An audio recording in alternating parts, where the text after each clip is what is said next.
19 bishani aynu ku jirno ayaa waxay warqadi ka soo baxday xafiiska gudoomiyaha gobolka Maroodijeex Jaamac Xaaji Axmed waraaqdaasi oo lagula socodsiinayay ciidamada ammaanka iyo mulkiilayaasha hodheelada ku yaala magaalada Hargeysa waxaana lagu amray hodheelada inaanay ka dhici karin shirarka aan ogolaansho ka haysan maamulka gobolka Maroodijeex marka laga reebo xafladaha meherada iyo sidoo kale aroosyada oo iyaga qudhooda la ilaalinayo waqtiga loo qabtay sida lagu sheegay warka qoraalka ee ka soo baxay xafiiska gudoomiyaha gobolka Maroodijeex haddaba waxa arintani ka hadlay Cabdiqani Salaf ka xogayaa xiriirka gobolada ee xisbiga Ucud iyo Xamse Kayse Ciise oo ah gudoomiyaha gobolka Maroodijeex ee xisbiga wadani iyagoona sheegay inay go'aankani looga gol leeyahay sidii loo caburin lahaa xisbiyada mucaaridka waxaanu la yaabnay maanta oo aan doonay halkan dadkeena uga sheegno shacabka reer Soomaaliland warqad soo baxday 19 bisha oo uu soo saaray barasaafka gobolka Maroodijeex warqadaas oo ku socota laamaha kala duwan ee Blaiska iyo nabadgelyada iyo si toos ah u socota hodheelada magaalada Hargeysa warqadaas oo lagu sheegay inaan haba yaraatay wax shir lagu qaban karin hodheelada habeenii maalintoona haba yaraatay wax shir aan lagu qaban karin taasoo loola jeedo xisbiyadu inaan shir ku qabsan karin arintaasina waxay soo shacbaxday markii hodheelo aanan doonin halkan inaan ka magacaabo aanu isnidood saddex xisbiya ku qabta ay mulkiilayaasha hodheelada waraaqna tuseen ilaahdeenna war amarkaas soo baxay naga xidhna meheradaha wax dood iyo shirtoona lagu qaban karo xafiis in hodheelada arinta cod dheer ayaanu ku cambaanaynaa daana xisbiyada mucaaridka ay u ciidiyo wadani waxaanu leenahay arintaasi waxay dabka ku sii qabanaysaa oo ay kor u sii kicinaysaa attentionkii dadka waxay wax ku sii daraysaa caburintii carjuuqdadii wadanka ka socotay in xitaa la gaadho hodheeladii oo la yiraahdo xorriyadooda inta meel laga dhaco shir lagu qaban karo cod dheer baanu arinta ku cambaaraynaa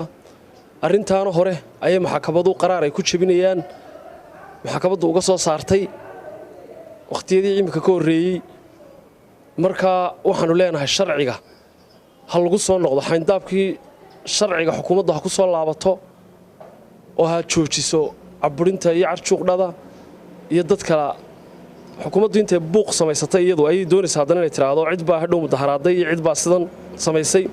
warqadda waa laga ilaaliyay in xisbiyadu kuma shir karaan lagu qoro oo kuma qorra laakiinse markii aanu hodheelada tagnay ee aanu isnidhi dood haddamaba ay ahayn wax kale dood xisbiyada oo dhana ku qabta waxa ay noo sheegeen in si toos ah amar loogu siiyay afka looga sheegay isbiishale xisbiyadu kuma qaban karaan shirarka waa ilaa hadda aroos la hor istaagay iyo meher la hor istaagay iyo shir la hor istaagay oo hodheel ka dhacay ma jirto maanta bashar baa ka socda hodheelada cid loo jeeda wax xisbiyada afka anigoo ah gudoomiyaha gobolka Maroodijeex ee xisbiga wadani maanta waxaanu joognaa xaruntii xisbiga Ucid runtii waxaanu cod dheer ku cambaaraynaynaa warqadu soo saaray 19 bisha 12aad barasaabka gobolku Jaamac Axmed Maxamed marka warqadaas oo ah in aan dhammaan hodheelada caasimadda Jamhuuriyadda Soomaaliland Hargeysa aan lagu qaban karin wax shira waxaan leenahay arintaasi waxa ka hor imanaysaa muxuu ahaa qawaaniinka iyo sharcigeenu dhiganay arintaa waanu cambaaraynaynaa runtii waxaad moodaa xisbigii udube muxuu ahaa saaxadda ka baxay ayaa bariyuu saaxadda ka baxay ayuu isticmaali jiray muxuu ahaa waraaqahan oo kale ay ka soo bixi jireen marka waxaanu leenahay runtii xisbul xaakimkii kulmiye maanta wadooyinkii berigii hore ee magaranaysa lagu laba isticmaali jiray ayuu isagu laftiisa isticmaalaya waxaanu cod dheer ku cambaaraynaa haddaan nahay labada xisbi mucaarad arintaas inay arin khalad tahay gudoomiyaha gobolku haba yaraatee wax shuruuca iyo wax sharci u adeegsaday ma jirto waxaan leenahay muwaadiniintana ku xadgudbina sida uu sheegay qadan la soo saaray ee muxuu hoteelada loo dhiibay si dadban bay anaga noo sheegaysaa runtii kuma cadeen waa runtaa xisbiyada kuma cadeen laakiin hoteeladu shuur waxay yiraahdeen hadii aanu idii ogolaano waa la naga xidhayaa amar hoosena waa la nagu siiyeen arintu ay tahay muxuu xisbiyada mucaaradka inaan hodheelada ku qabsan marka arintaas cadaan weeyaan warkani qoraalka ee ka soo baxay xafiiska gudoomiyaha gobolka Maroodijeex ayaa ku soo aadaya xilli xaalad siyaasadeed ka taagan tahay Soomaaliland taas oo u dhaxaysa xisbiyada mucaaradka iyo sidoo kale xukuumadda uu hogaamiyo madaxweyne Biixi Axmed Maxamuud Dool telefishinka Sahan Hargeysa